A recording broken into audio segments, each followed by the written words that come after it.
Let's talk to Blake Murphy of The Athletic, who's been kind enough to join us live from Scotiabank Arena here on Tim Sid, making his maiden voyage on Tim Sid.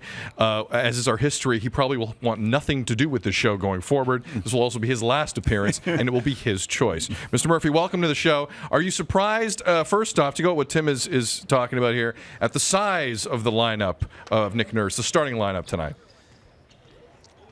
Yeah, a little bit, but what options do they have, really, with Serge Ibaka and Marc Gasol both out? You could go with Chris Boucher in that spot, but they've gotten pretty comfortable with Rondae Hollis-Jefferson there, throwing some zone schemes at opposing bigs. They did it against Karl Anthony Towns. They did it against DeAndre Ayton.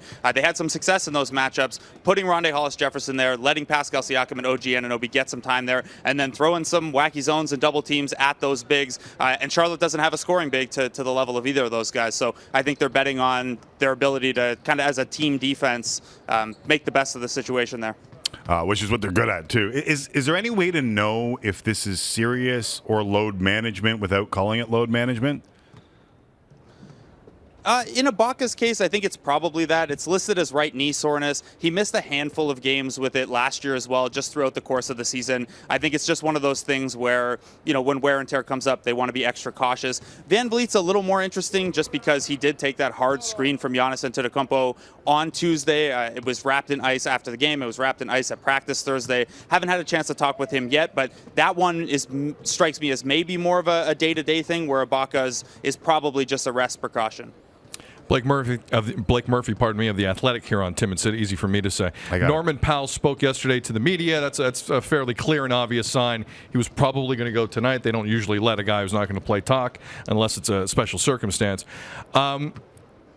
Norman Powell will have a successful end of the regular season, Blake, if what happens? Is it strictly health?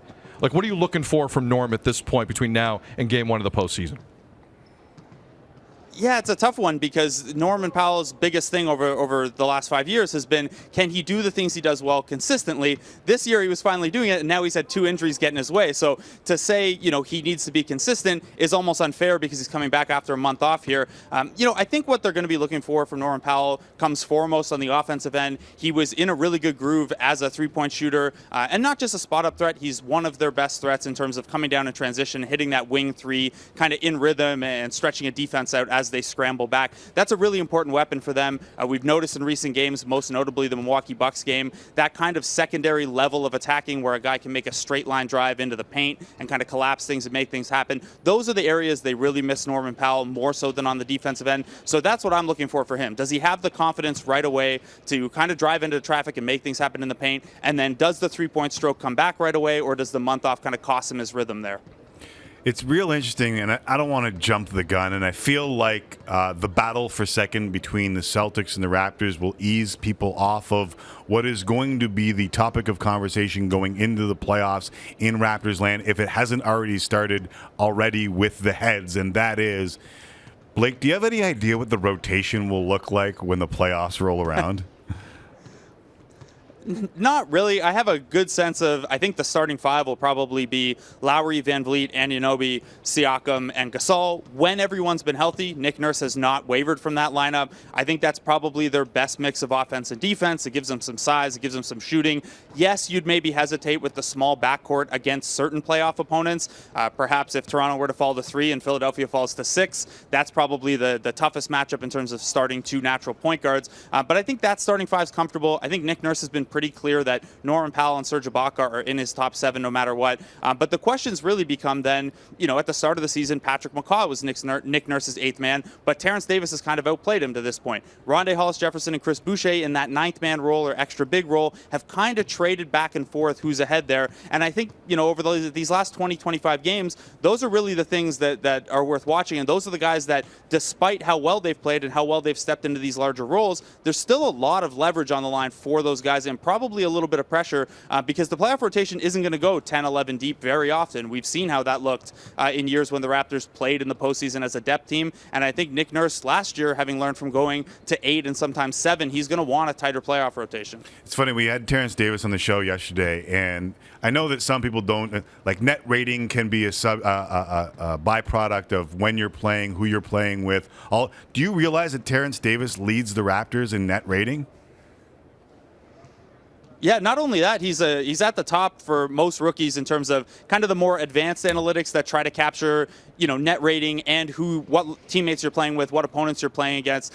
So things like player impact plus minus and real plus minus and RAPM, all of those stats love Terrence Davis among the rookie class as well. So it's not just net rating. Obviously that stat has some flaws with it, but I think over this amount of sample, and then when you match that to, the eye test of how it looks when Terrence Davis is out there, either as a key piece of a bench unit or sliding in alongside starters, there aren't many situations other than the occasional 0 for night from 3 where Terrence Davis doesn't look comfortable. And I think this is a case where, he's not the best and most impactful Raptor. Net rating is not telling the entire case in that way. But if you're talking about, has Davis been one of the most impressive bench guys, and should he probably have the lead on that 8th man role come playoff time? Yeah, I think it's pretty accurate in that sense. Blake Murphy here on Tim and Sid. Blake, glad he didn't blow me up there because he could have. Could have. Well, in the 4th or 5th interview, Blake will come back at us pretty hard, hopefully. Before you go, Blake, with Fred VanVleet not playing tonight, not the strongest team in the building tonight. Kyle Lowry having his number retired at Villanova just a couple of nights ago. Looked like a fantastic moment for him. I am getting the feeling Kyle could have one of those nights this evening. Do you agree with me on that? Wait, are you going with one of the good Kyle nights or one of the bad Kyle nights? One of the very good Kyle nights is what I'm saying. Like 30-plus Kyle night.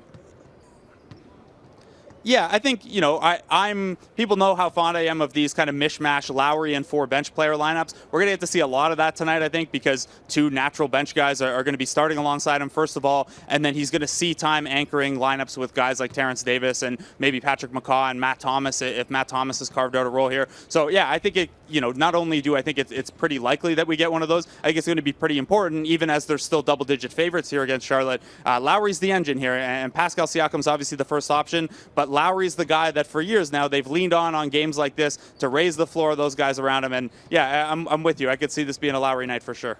Blake Murphy of The Athletic, who does a terrific job covering this team, and you can always tell how respected a young man is among his colleagues, but the amount of chirps that are currently going on social media, and Blake making a national television debut with us. Blake, you are respected, loved, and slightly hated simultaneously, I could tell here on social media. Thanks for doing this, and enjoy the game tonight. Let's talk again soon. Taking pictures of TVs, and they're being posted online. Don't worry about it. No, it's all good. Don't get freaked out. It's all good. Yeah. Yeah, mostly loved and a little bit hated is the sweet spot. That's where you want to be. That's exactly where you want to be. Indifference will kill your career, Mr. Murphy. You know that. Blake, great stuff, man. We enjoyed it. Thank you. Thanks so much, guys.